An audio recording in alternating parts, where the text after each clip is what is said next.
জয় ভৈরব বাবা, জয় মা কালী, জয় শ্রীশ্যাম। আমি অ্যাস্ট্রোশ্যাম শান্ত চলে এসেছি 9 ফেব্রুয়ারির অ্যাঞ্জেল গাইডেন্স নিয়ে। দেখবো অ্যাঞ্জেলসরা কি বলছে।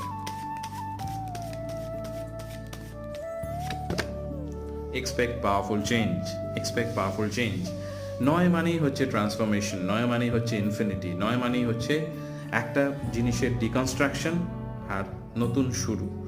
নতুন শুরুর ব্যাপারটা হচ্ছে ডিকনস্ট্রাকশন হতে যতটাই কষ্ট হোক না কেন, ট্রান্সফরমেশন যতটাই কষ্টকর হোক না কেন, সেই ট্রান্সফরমেশনের পর যেটা আসে নতুন সূর্য, নতুন জিনিস, নতুন শুরু, সেটা কিন্তু আপনাদের লাইফে একটা জায়গা করে নেয়, মানে আপনার ভার্সন 2 তৈরি হয়। তো কালকে সেরকম একটা দিন, নিজের ভার্সন 1কে বিদায় জানিয়ে ভার্সন 2টাকে বের করে আনার চেষ্টা করুন।